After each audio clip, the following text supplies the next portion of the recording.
carnaval é um período onde tudo é liberado. Muitas pessoas perderam o bom senso e a razão. Praticar iniquidades virou uma regra. Muitos não se incomodam de ver ou praticar o mal. Neste período, o número de mortes e tragédias se multiplicam, ceifando a vida de muitas pessoas. Por todos os lados, vemos violência e tiros, pessoas brigando, correndo e outros caindo mortos. O desrespeito e abusos sexuais acontecem em todos os momentos. A decência de muitos desapareceu. A alegria que vários justificam neste período é algo irreal, ilusório e só traz tristeza para outros. O mal espreita por todos os lados, e aqueles que não vigiam são manipulados e caem em suas armadilhas. Os espíritos trevosos, durante o carnaval, chegam em bandos na terra para influenciar as pessoas ao mal. Eles só têm o objetivo de enganar, seduzir, obsediar e levá-los a práticas que se envergonhariam noutra época. Buscai os caminhos do Senhor, entrai pela porta estreita, pois a porta larga é o caminho da perdição. Inscreva-se, curta, compartilhe e comente. Ajude-nos a levar estas mensagens às pessoas que precisam de consolo, esclarecimento e motivação. Contribua para um mundo melhor, com pessoas saudáveis da mente, corpo e espírito.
eu vejo Deus, eu vejo Deus, exaltado com louvores pela sua criação. Eu vejo Deus, eu vejo Deus, meus olhos veem o Rei, Cordeiro Santo, comigo sempre, comigo estará.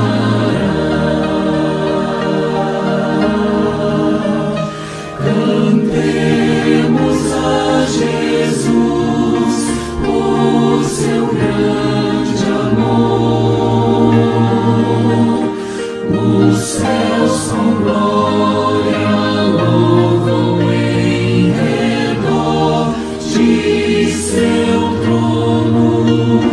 Com alegria a Deus cantamos santo, santo é o Cordeiro, Jesus, Jesus. Eu vejo Deus, eu vejo Deus, exaltado com louvores pela sua criação. Eu vejo Deus, eu vejo Deus, meus olhos veem o Rei, Cordeiro Santo, comigo sempre, comigo estará. Eu vejo Deus, Senhor, eu vejo Deus, Senhor, eu vejo Deus.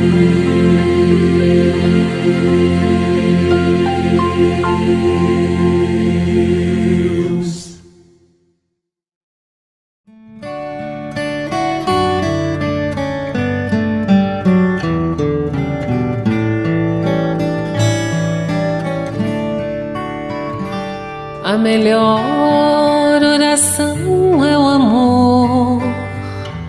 A melhor oração é o amor. Tu precisas orar, mas tu deves lembrar que a melhor oração é o amor.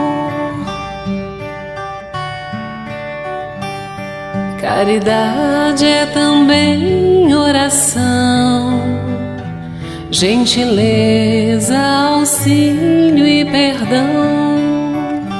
São as preces sublimes do teu coração, gentileza, auxílio e perdão.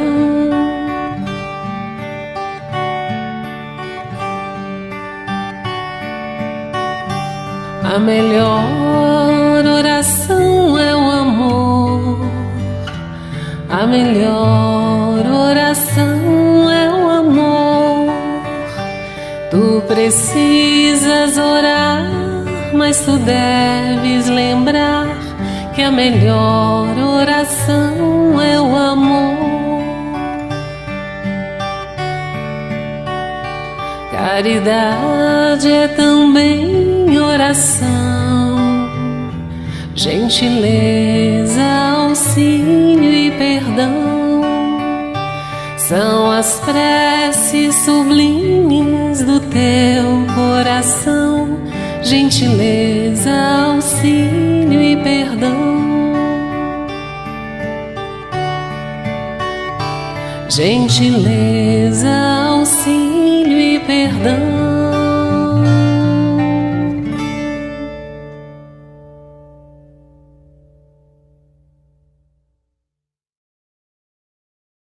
Francisco de Assis, ele viveu Jesus.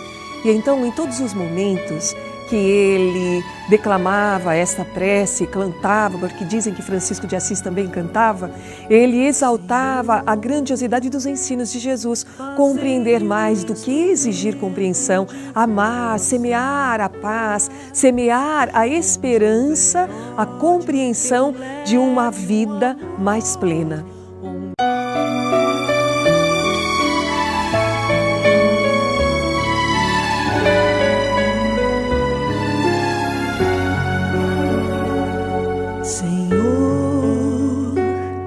Fazei-me um instrumento de vossa paz. Onde houver ódio, que eu leve o amor. Onde houver ofensa, que eu leve o perdão. Onde houver discórdia, que eu leve a união. Onde houver dúvida, que eu leve a fé. Onde houver erro, que eu leve a verdade. Onde houver desespero, que eu leve a esperança. Onde houver tristeza, que eu leve a alegria. Onde houver trevas, que eu leve a luz. Ó Mestre, fazei que eu procure mais consolar que ser consolado, compreender que ser compreendido, amar que ser amado, pois é dando que se recebe, é perdoando que se é perdoado, e é morrendo que se vive para a vida eterna.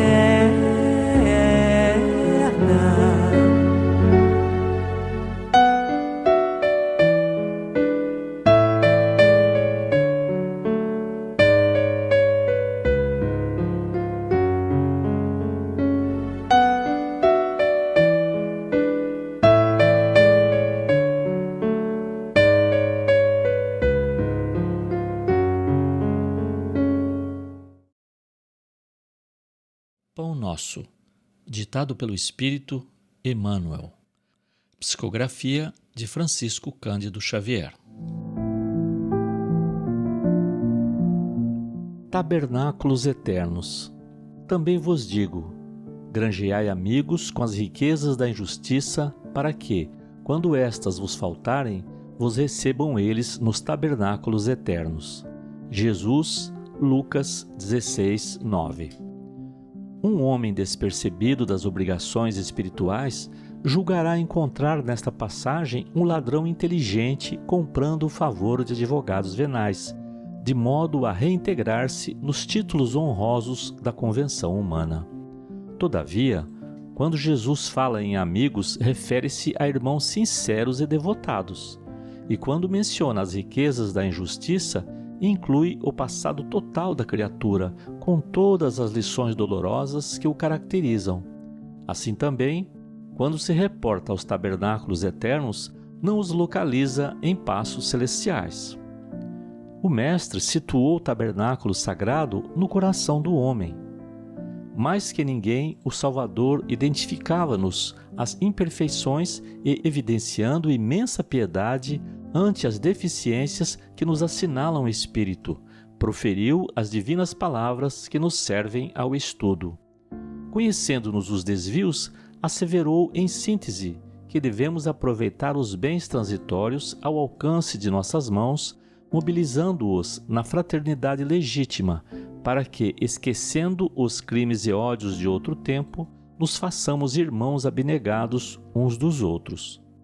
Valorizemos, desse modo, a nossa permanência nos serviços da terra, na condição de encarnados ou desencarnados, favorecendo por todos os recursos ao nosso dispor a própria melhoria e a elevação dos nossos semelhantes, agindo na direção da luz e amando sempre, porquanto dentro dessas normas de solidariedade sublime, poderemos contar com a dedicação de amigos fiéis, que na qualidade de discípulos mais dedicados e enobrecidos que nós, nos auxiliarão efetivamente, acolhendo-nos em seus corações convertidos em tabernáculos do Senhor, ajudando-nos não só a obter novas oportunidades de reajustamento e santificação, mas também endossando perante Jesus as nossas promessas e aspirações diante da vida superior.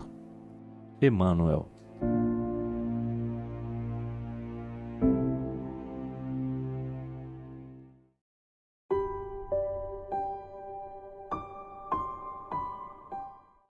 Senhor Jesus, muito obrigado pelo ar que nos dás, pelo pão que nos deste, pela roupa que nos veste, pela alegria que possuímos, por tudo de que nos nutrimos. Muito obrigado, Senhor, pelos olhos que temos. Olhos que veem o céu, que veem a terra e o mar, que contemplam toda a beleza.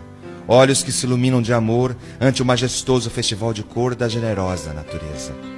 E os que perderam a visão, deixe-me rogar por eles ao teu nobre coração. Eu sei que depois desta vida, além da morte, voltarão a ver com alegria incontida. Muito obrigado pelos ouvidos meus, pelos ouvidos que me foram dados por Deus. Obrigado, Senhor, porque posso escutar o teu nome sublime e assim eu posso amar. Obrigado pelos ouvidos que registram a sinfonia da vida no trabalho, na dor, na lida, o gemido e o canto do vento nos galhos do olmeiro, as lágrimas doridas do mundo inteiro e a voz longínqua do cancioneiro. E os que perderam a faculdade de escutar, deixe-me por eles rogar, sei que em teu reino voltarão a sonhar. Obrigado, Senhor, pela minha voz, mas também pela voz que ama, pela voz que canta, pela voz que ajuda, pela voz que socorre, pela voz que ensina, pela voz que ilumina e pela voz que fala de amor. Obrigado, Senhor. Recordo-me sofrendo daqueles que perderam o dom de falar e o teu nome não podem pronunciar. Os que vivem atormentados na fazia e não podem cantar nem à noite nem ao dia. Eu suplico por eles, sabendo, porém, que mais tarde no teu reino voltarão a falar. Obrigado, Senhor, por estas mãos que são minhas alavancas de ação do progresso da redenção.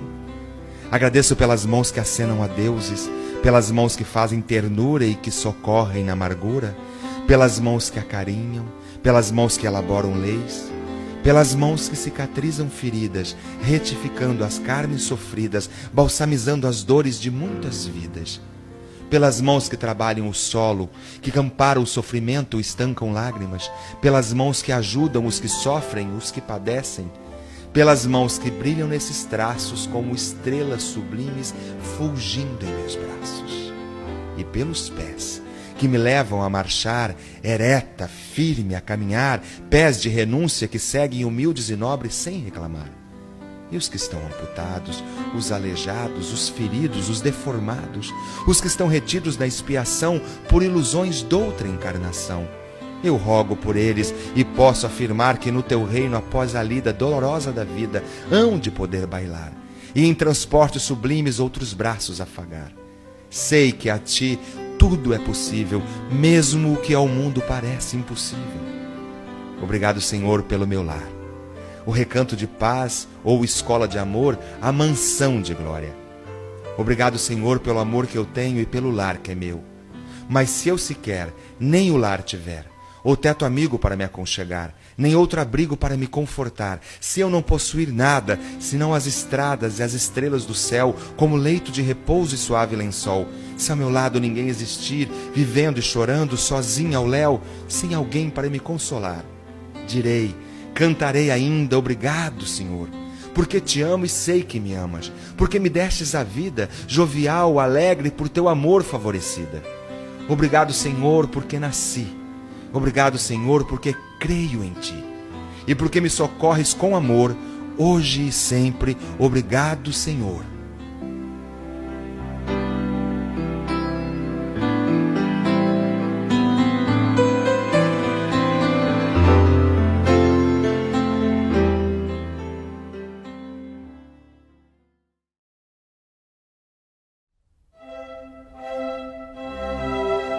Estudando o Livro dos Espíritos com Allan Kardec.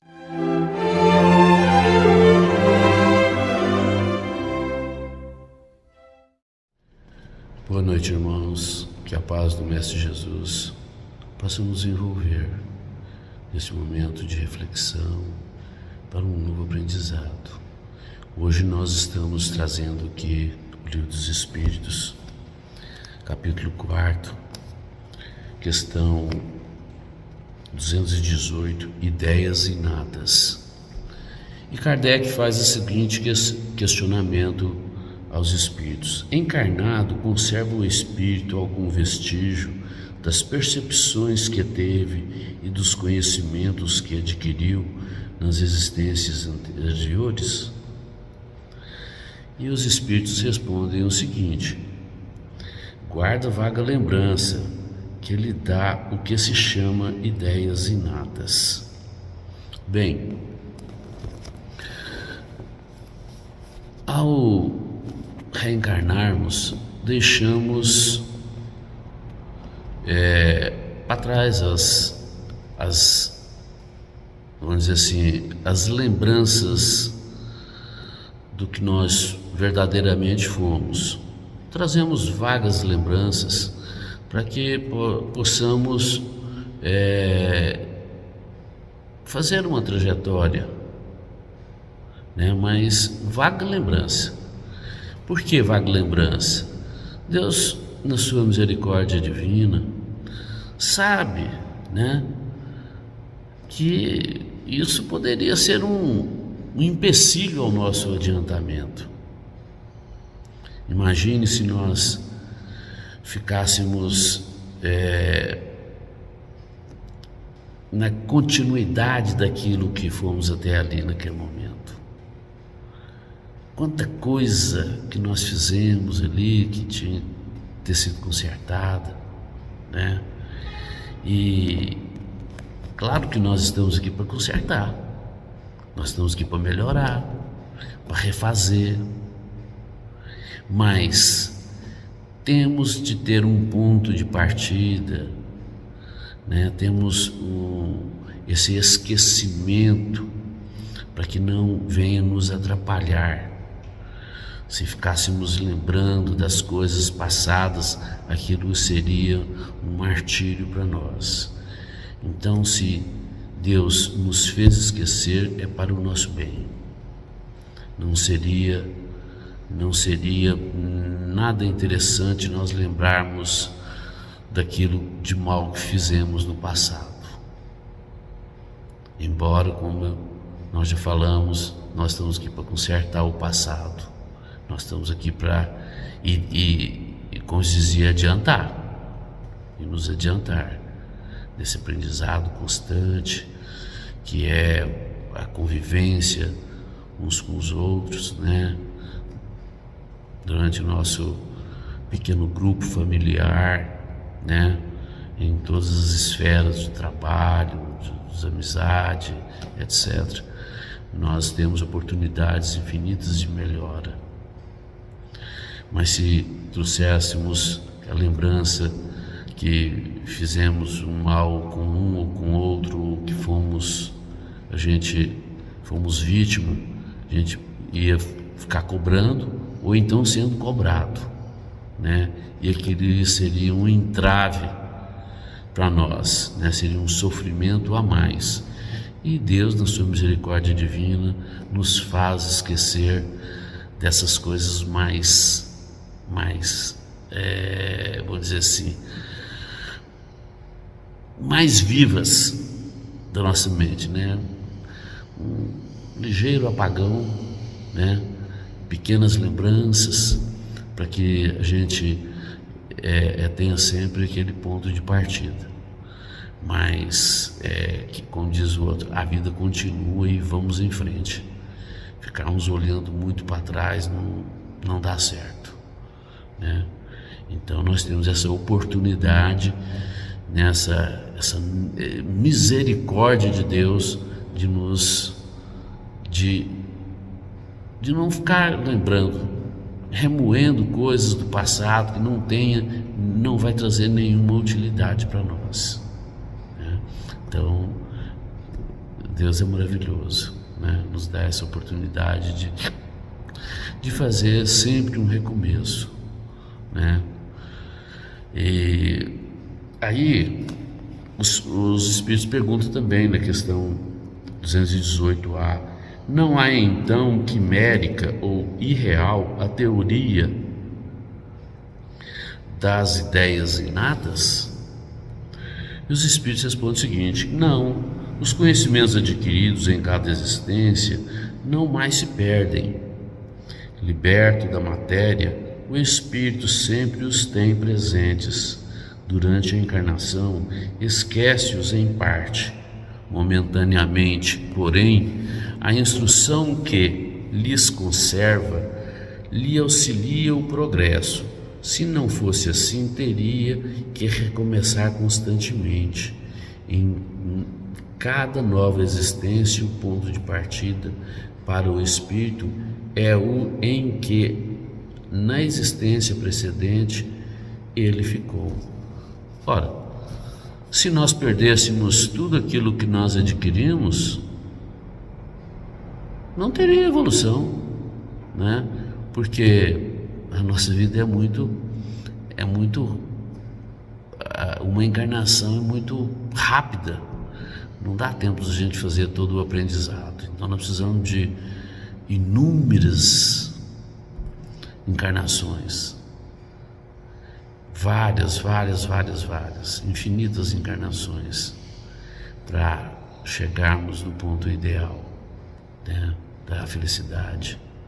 Então nós temos sempre um recomeço, mas esse recomeço faz parte, nós sempre vamos continuar aquilo que deixamos até aquele ponto ali, tá certo? Nós continuamos, levamos conosco a nossa individualidade, os nossos defeitos, os nossos valores, enfim, nós somos os mesmos. Vamos continuar sendo, ou seja, começamos sempre daquilo que deixamos lá na última encarnação, ou seja, temos sempre uma continuidade, não vamos deixar nada para trás, não. Aquilo que nós adquirimos somos nós, é um patrimônio que nós adquirimos. As minhas dívidas, os meus créditos, eu carrego comigo, cada um responsável. Somos espíritos indivíduos, né? Espíritos únicos. Então nós estamos aqui para aprender, para melhorar. Então nós temos sempre esse recomeço, mas temos sempre aquele ponto de partida. E aí, na questão B, o Kardec pergunta: grande conexão deve então haver entre duas existências consecutivas? E os Espíritos respondem: nem sempre. Tão grande quanto talvez o suponhas, dado que bem diferentes são, muitas vezes, as posições do Espírito nas duas, e que no intervalo de uma e outra pode ele ter progredido. Ora, nós estamos melhorando sempre, não importa onde estejamos, nós temos oportunidade de melhorar, ou seja, no plano carnal, no plano espiritual. Naturalmente que nós encarnamos para depurarmos o nosso espírito, né? Para melhorarmos, tal, porque aqui é uma escola, né? Escola da vida, onde hoje nós estamos num planeta de provas e expiações, onde temos muito que expurgar ainda, Então nós estamos aqui para isso. Mas, ao deixarmos esse corpo, nós vamos para o plano espiritual, viver a vida livre do Espírito. E lá nós temos condições também de continuar melhorando. Lá nós temos oportunidades de trabalhar, de refletir sobre aquilo que ficou para trás. E vamos refazer uma nova trajetória. E durante esse período, aquilo que deixamos na última encarnação, nós passamos um período no plano espiritual aprendendo, trabalhando, e ali nós vamos melhorando. E muitas vezes vamos recomeçar numa nova etapa diferente daquela que deixamos. Aquele ponto de partida já é um outro ponto de partida, muito mais além daquilo que deixamos na última encarnação. Então muitas vezes não tem uma encarnação muito a ver com a outra. Temos essa oportunidade de fazer essa diferença, né? O espírito está sempre progredindo. Piramês diz o seguinte: a consciência registra tudo o que pensamos e fazemos como sendo um livro divino, né? Tudo está dentro da nossa consciência. Então nós estamos registrando tudo que nós vamos adquirindo, nós vamos registrando na consciência, nós não perdemos isso. Então ele chama isso como sendo um livro divino. E ele diz: quando o espírito reencarna, traz consigo seu mundo mental, e quando parte deste para o além, também leva o que construiu pelos pensamentos, palavras e obras. Então nós estamos sempre construindo. Nós somos o que somos em qualquer parte do universo. Nós somos aquele indivíduo que errou, que acertou, enfim, nós carregamos a nossa individualidade, a nossa identidade, a nossa personalidade em qualquer momento da vida. Nós somos o que somos. O Espiritismo veio completar o que Jesus não podia dizer naquela época. Imagine só se Jesus falasse sobre a reencarnação naquele tempo. Aquele povo tão cru, né? Tão materialista. E ainda hoje, né? A matéria sobrepõe o espírito. Por ter passado 2000 anos, pouco aprendemos. Mas nós temos esta doutrina maravilhosa que veio nos alertar, que veio trazer uma nova expectativa de vida, né? Que veio trazer, veio escancarar, né? A ciência, a filosofia e a religião, veio nos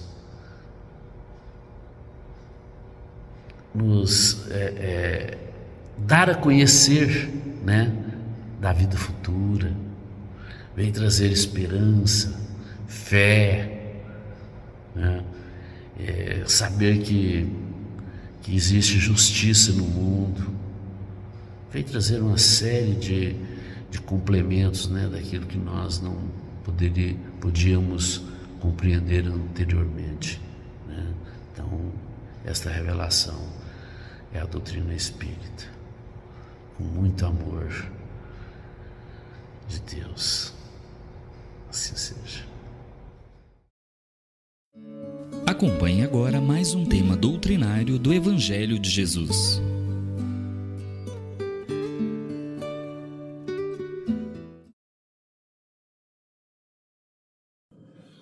Boa noite aos nossos irmãos, boa noite às nossas irmãs, que a paz do Mestre seja conosco. Em 1918, final ali da Primeira Guerra Mundial, um engenheiro alemão de nome Arthur Scarbius, né, patenteou um equipamento, uma máquina chamada Enigma. Essa máquina conseguia, né, criptografar todas as mensagens, como acontece hoje, por exemplo, com o WhatsApp, né, que eles dizem que as mensagens são criptografadas de ponta a ponta, ou seja, quando eu envio a mensagem, somente o receptor, aquele que está recebendo a mensagem, pode abrir decodificada, ou seja, decifrada sem a alteração de onde saiu, né, do emissor, por exemplo. Então, essa máquina, ela foi uma máquina muito importante na época, né?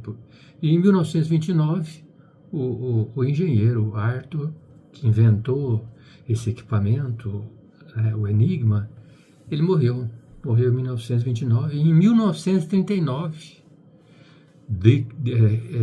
Hitler declara guerra, né, que se torna a Segunda Guerra Mundial, envolvendo inúmeros países, né, em especial a Alemanha, que estava declarando guerra, né, e ali envolvendo Inglaterra, ali todos os países da Europa, né, Estados Unidos e muitos outros países que acabaram se incomodando com a guerra, evidentemente, né, porque Hitler tinha um arsenal bélico muito grande, tanto naval, né, incluindo aí navios e submarinos, quanto forças terra, seu exército, seu amplo exército, como também a aviação. Então ele declara guerra e utiliza esse equipamento, essa máquina do Arthur, chamado Enigma, para se comunicar via rádio, para se comunicar com as suas tropas, né, com as suas forças armadas. Isso aconteceu durante um bom tempo e houve muita destruição, muita morte, né, as batalhas sangrentas, cruéis, e incomodou especialmente Inglaterra, Estados Unidos, França também, outros países, mas Inglaterra se preocupou em tentar decifrar esses códigos criptografados, né, pelo comando de Hitler, e o governo inglês resolveu contratar os melhores matemáticos da época. E com isso ele fez uma seleção, reuniu um grupo de matemáticos, de excelentes matemáticos, para que pudesse então organizar essa situação para eliminar essa criptografia, né, ou decifrar, né, essas mensagens que eram dirigidas às suas tropas, né, ao seu exército, marinha e aeronáutica. Isso foi feito e durante muito tempo esses matemáticos tentaram de todas as formas, e não tinha muito tempo, né, questão de horas que eles tinham que conseguir quebrar esse código, né, até que Alan Turing, vamos falar em português, Alan Turing, né, ele então começa a desenvolver um equipamento, uma máquina, né, que pudesse então ajudar nessa quebra dessa criptografia, né? Então eles, especialmente Alan Turing, então trabalhou muito nesse sentido, foi humilhado, esmurrado, porque ali uma tensão muito grande, muitas batalhas acontecendo, muitas mortes acontecendo, e o pessoal estava extremamente ansioso em relação a essa tentativa de quebrar esse código importante, né? E depois de muito tempo, Alan Turing conseguiu construir esse equipamento, essa máquina, que depois foi inclusive batizada de máquina Turing, ou Turing, né? Só que eles tinham as estratégias dele para que Hitler, né, e o comando, né, não percebessem a quebra desse código, né? Não, eles conseguiram decifrar, né, o código, mas eles tinham que agir de forma que não percebesse, aí eles não identificavam todos os códigos, né? Eles selecionavam para que não houvesse, então, a desconfiança por parte do pessoal de Hitler. E isso aconteceu, né? Foi, segundo os historiadores, houve uma, digamos assim, uma antecipação de 2 anos da Segunda Guerra Mundial, e ainda segundo os historiadores, salvando cerca de 14 milhões de pessoas com essas ações, com essa invenção de Alan Turing. Então, Alan Turing foi uma pessoa extremamente importante para que a guerra cessasse, né, 2 anos antes, né? Alan Turing foi considerado o pai da computação, né? Muitos dessa área de tecnologia, especialmente de informática e da computação, consideram Alan Turing como o pai da computação, exatamente pelo trabalho, desenvolvimento, né, de máquinas e equipamentos importantes nessa área, que acabou ajudando, né, no processamento melhor de softwares, de hardwares, na área de computação, porque ele como que materializou, entre aspas, os algoritmos que são a base, né, dos programas, dos sistemas, né? Então a máquina dele conseguiu visualizar melhor, conseguiu demonstrar melhor, a máquina Turing, demonstrar melhor os algoritmos. E isso trouxe uma evolução muito grande na área, né? Fazendo com que Alan Turing, então, se tornasse uma pessoa importante. Mas, né, a guerra acabou em 1945. Em 1952, Alan Turing foi condenado pela legislação inglesa em função da opção sexual dele. Ele era homossexual, foi preso, condenado e preso, e num acordo, numa negociação da justiça inglesa com Alan Turing, houve a concordância dele de usar uma medicação química que afetou o cérebro, a mente dele, o corpo físico, né? Psicologicamente ele ficou abalado e acabou se suicidando, né? Dizem que ele deu uma mordida numa maçã que continha uma substância muito violenta, muito tóxica, né? Cianeto. Então ele acabou falecendo. Então foi uma pessoa muito importante. E por que eu contei essa história? exatamente para demonstrar para falar sobre a nossa missão do homem inteligente na Terra, da contribuição que ele trouxe, né, salvando, né, na sua invenção de um equipamento, de uma máquina, na sua inteligência, né, conseguiu salvar milhões de pessoas. E quantas pessoas trouxeram contribuições importantíssimas que ajudaram a mudar o curso da história, o curso do desenvolvimento no planeta. Podemos citar aí Albert Einstein, né, que revolucionou a física moderna, né? Podemos citar, mais para os tempos atuais, Steve Jobs, né, com a sua empresa Apple, né? Inclusive não sei se vocês já perceberam sobre o símbolo da Apple, é uma maçã mordida.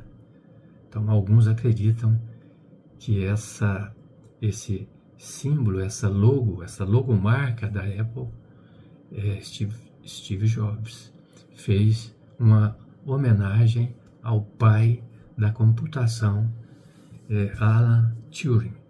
Então a gente vê que isso não tem comprovação. Alguns acreditam que tenha sido dessa forma. Então Steve Jobs, né, que trouxe aí, né, criou o computador pessoal. Cara, pensa que coisa mais fantástica, né? Depois o iPhone, o iPad, o smartphone, né? Toda essa tecnologia que existe hoje dentro de um celular, ela, com esses programas, com esses sistemas, foi surgindo o smartphone, né? Foi graças a Steve Jobs. Então trouxe, né, quanta tecnologia, né, quanto desenvolvimento, né, Steve Jobs trouxe para a humanidade. E assim muitos outros, né, citando ainda nessa área, Tim Berners-Lee, né, que foi o inventor da WWW, né, a World Wide Web em 1989, que mudou a forma como a informação é compartilhada e acessada. Criou o primeiro navegador web.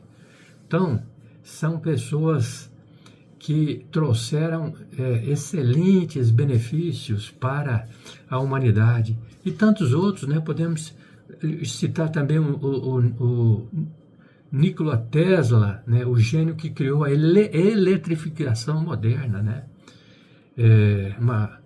Uma das últimas ideias dele foi exatamente sobre a energia sem fio. Ou seja, lá muitos anos atrás, o cara já pensando, né, no início ali do século XX, já pensando para, né, muitas décadas depois, né, e até séculos. Então a gente vê a contribuição dessas pessoas inteligentes, né, que trazem benefícios que atingem milhões, bilhões de pessoas, né? Hoje a pessoa, se ficar sem a energia elétrica, né? Thomas Edison inventando a lâmpada elétrica, né? Imagina ficar sem energia, sem um celular mesmo, né? Então, assim, tem muitas pessoas importantes na área, por exemplo, da religião, né? Na área da filosofia, Allan Kardec, trazendo a codificação da doutrina espírita, né? Uma contribuição extraordinária dos espíritos, fazendo com que Kardec codificasse, né, obras importantes, codificando o espiritismo e trazendo obras fundamentais, importantíssimas para todos nós, né? Na área humanista e social, né, Chico Xavier, podemos citar também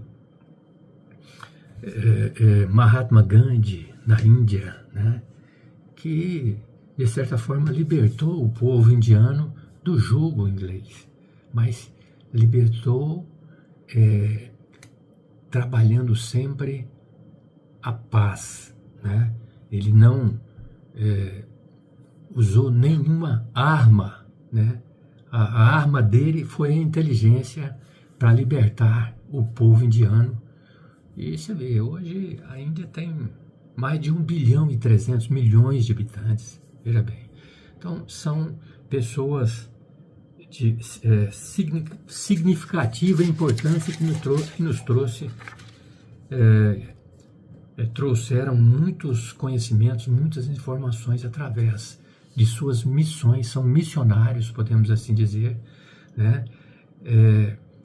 Mudando o desenvolvimento, o curso do desenvolvimento da história da humanidade.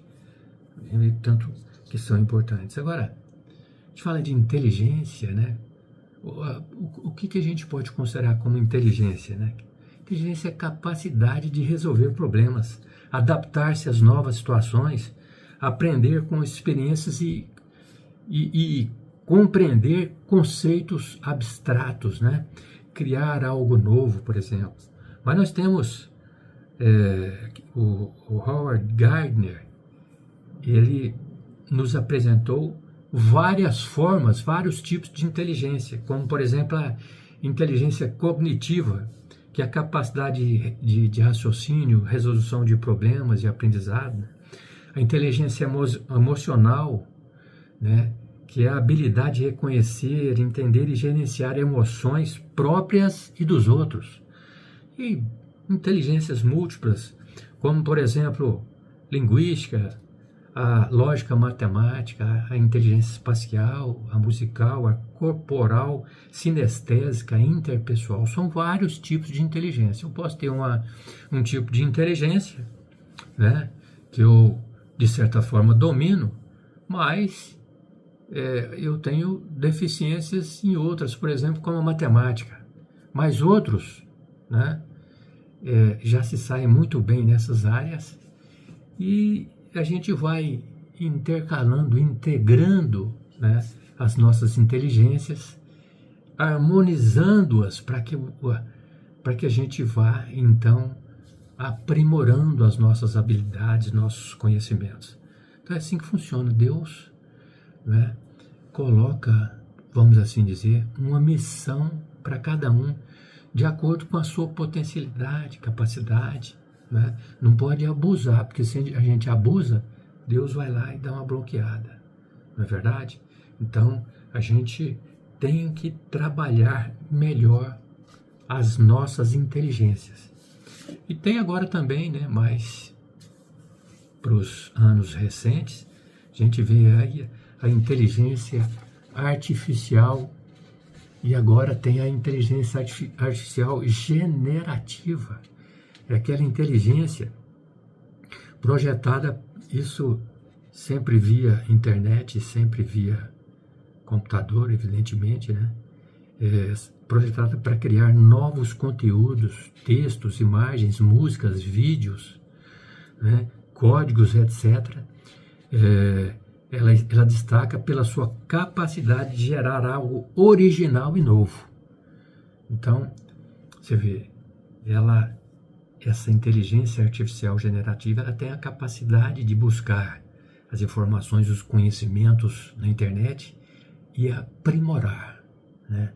Então, ela vai fomentar o desenvolvimento, o crescimento do ser humano, inclusive a inteligência, em várias áreas, né? E olha, por exemplo, olha essa inteligência artificial generativa aqui, que são redes neurais generativas.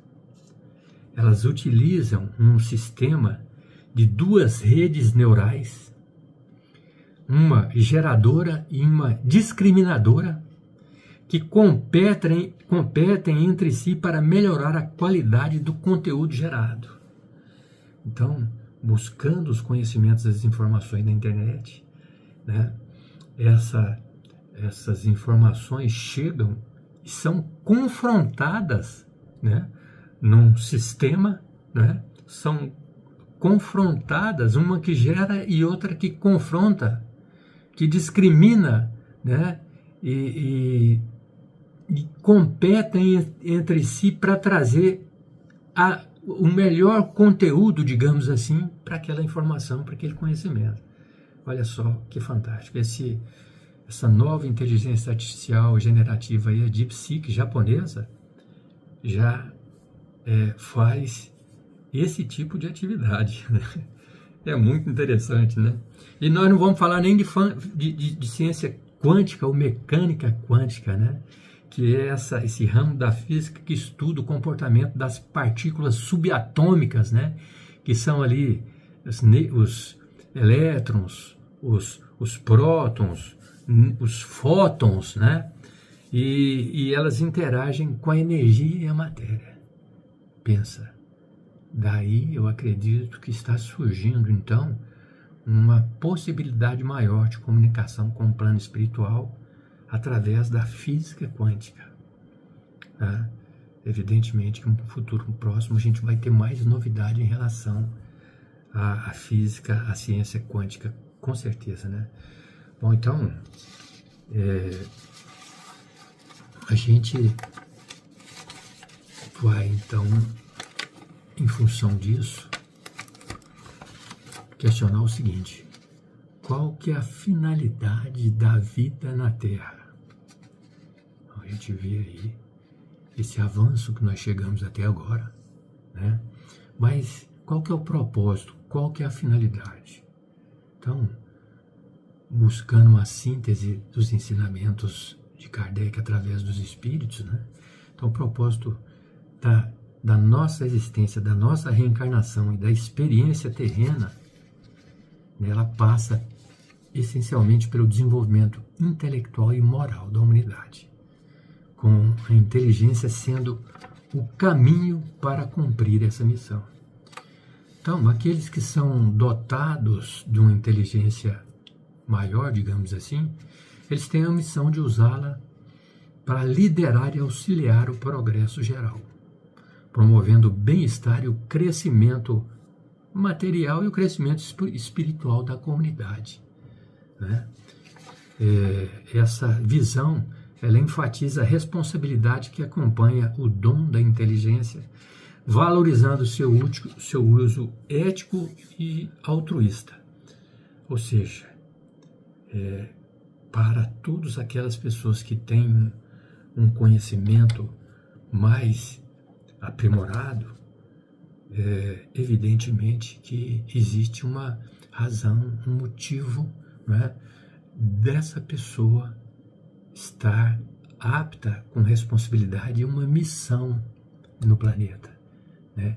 E essa missão, ela tem que ter responsabilidade ética, moral, e a pessoa ser altruísta, né? Bom, eu vou recorrer aqui ao Evangelho segundo o Espiritismo, que é o tema Missão do Homem Inteligente na Terra.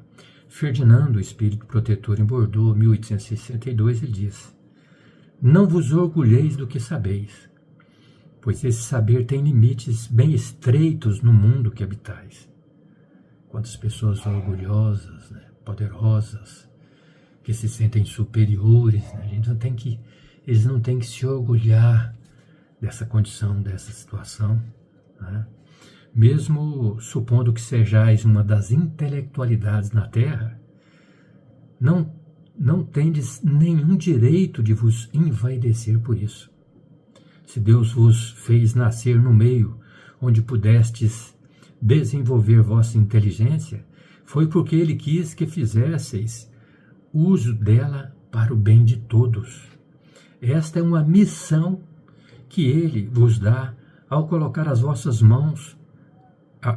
em vossas mãos um instrumento com a ajuda do qual podereis desenvolver a vosso modo as inteligências mais atrasadas e conduzi-las a Deus. Então, veja, essa capacidade que Deus nos permite, né? Esse dom, entre aspas, do Espírito, né? Esse atributo, ele é do Espírito, né? Deus nos proporciona essa condição para que a gente possa ajudar as pessoas, contribuir também para o sucesso dos outros irmãos, trabalhar no sentido de elevar ele, né? Se for o caso, ensinar, levantar, acolher, né? Se nós temos essa capacidade, devemos fazer. Então essa, podemos dizer, é uma missão de todos nós, né? de todos nós. A questão 132, que está relacionada a essa finalidade da vida na Terra, Kardec pergunta: qual é o objetivo da encarnação dos espíritos? É uma pergunta semelhante à outra, né? Então, o objetivo nosso da encarnação, da reencarnação de nós todos aqui no planeta, que a gente já folheou um pouco aí, é fazer-nos chegar à perfeição. A nossa destinação, nós estamos destinados, né, por Deus para alcançarmos a perfeição. Evidentemente que isso vai demorar muito, não é? Mas, como diz o seu Juca, estamos a caminho, não é?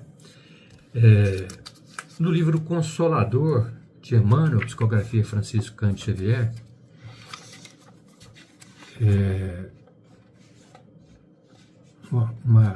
um grupo de pessoas, né, reuniu ali com o Chico Xavier e fizeram a seguinte pergunta. Questão 117 do livro O Consolador. A inteligência, julgada pelo padrão humano, será a súmula de várias experiências do espírito sobre a Terra?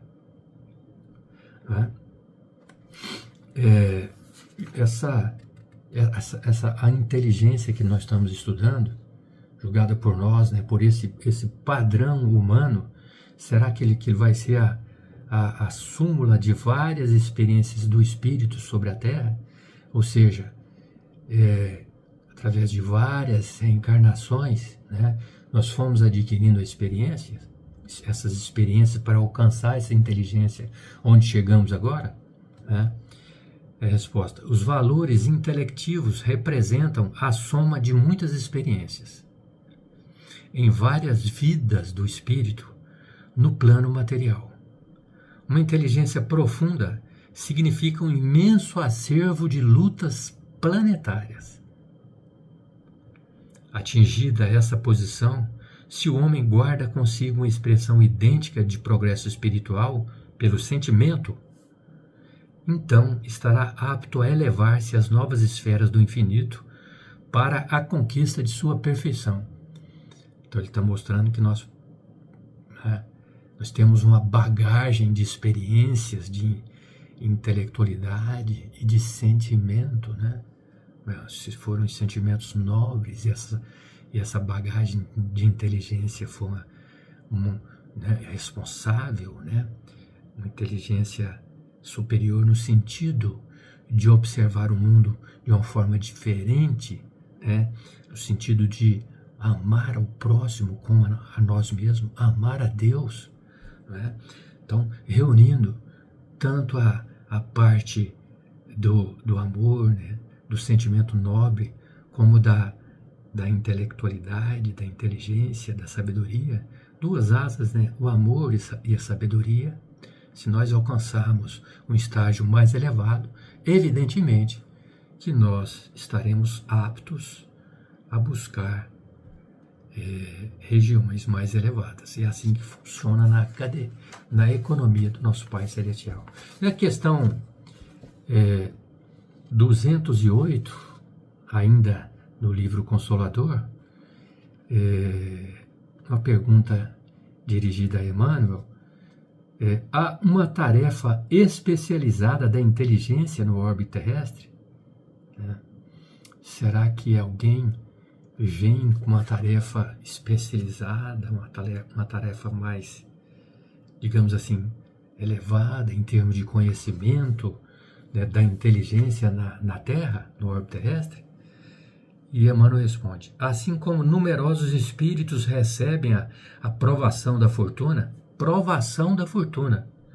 do poder transitório e da autoridade, há os que recebem a incumbência sagrada em lutas expiatórias ou em missões santificantes, de desenvolverem a boa tarefa da inteligência em proveito real da coletividade.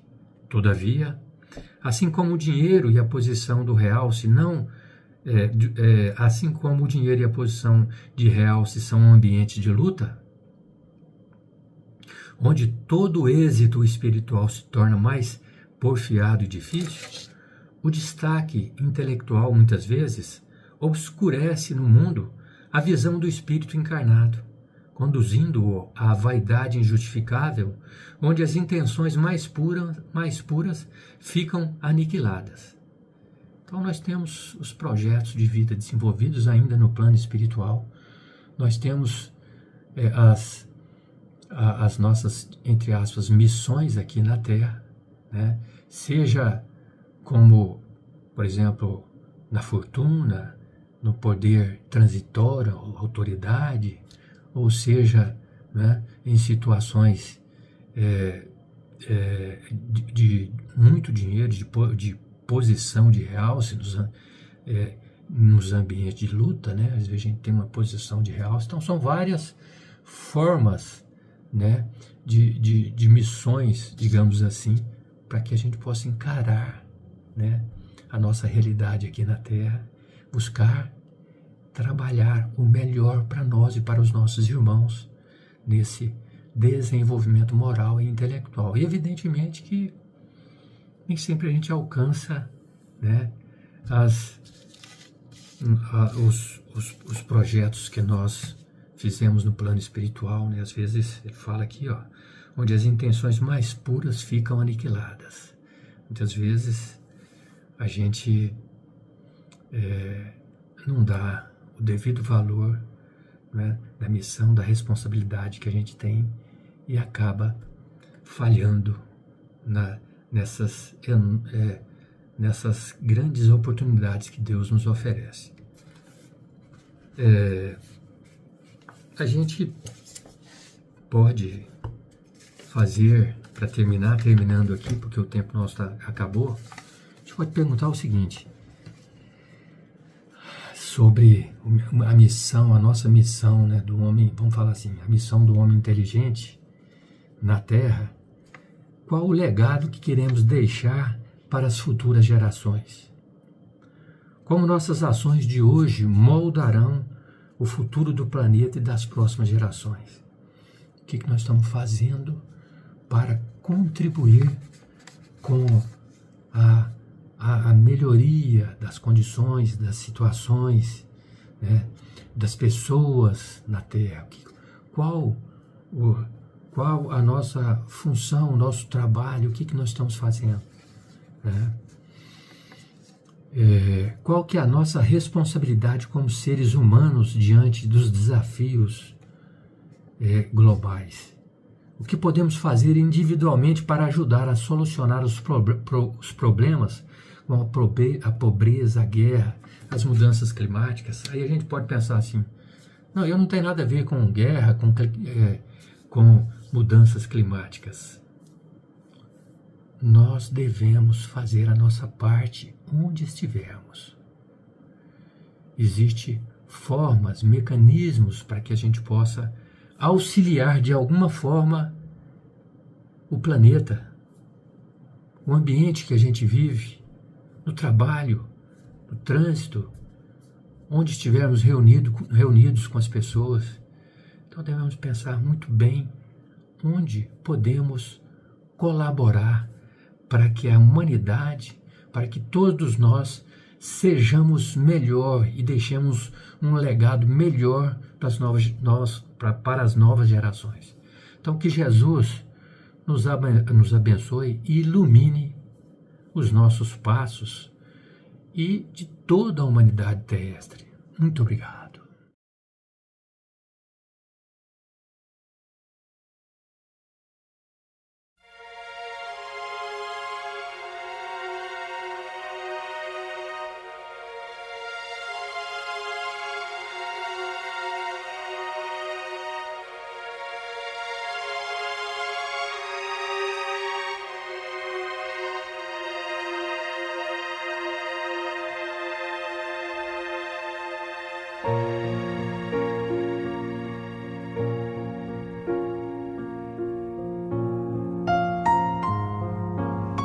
Queridos irmãos em Cristo, nesse momento de suave meditação, pedimos a presença de espíritos amigos para esse passe.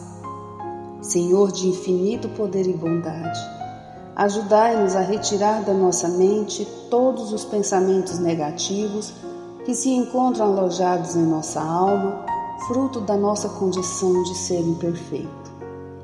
Que ideias de vingança, pensamentos inferiores e egoístas sejam afastados da nossa mente.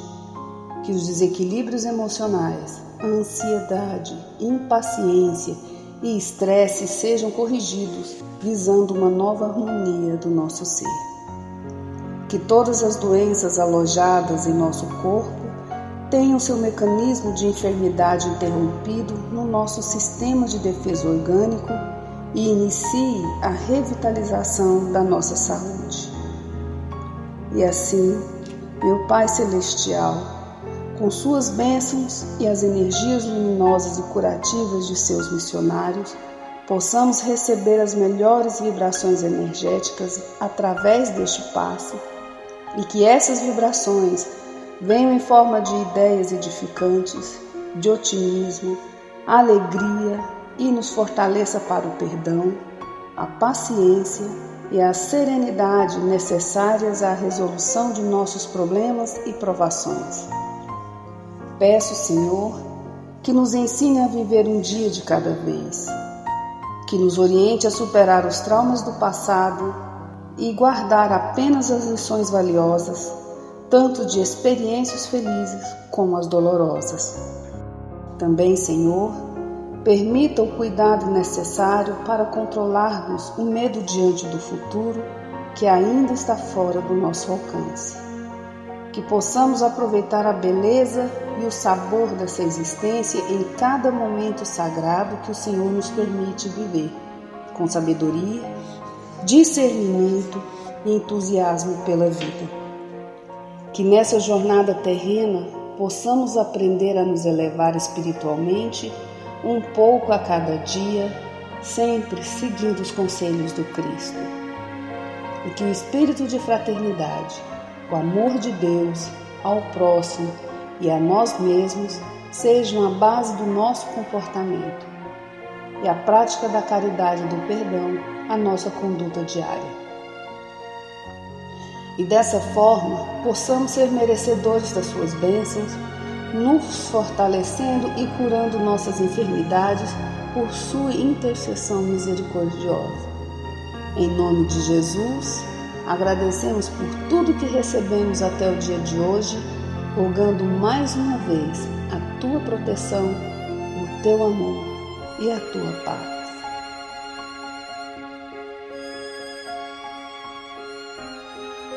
E continuando nessa vibração de amor, nós agradecemos aos bons espíritos que se dignaram de comunicar-se conosco e lhes rogamos que nos ajude a pôr em prática as instruções que nos deram e façam que ao sair daqui, cada um de nós se sinta fortalecido para a prática do bem e do amor ao próximo.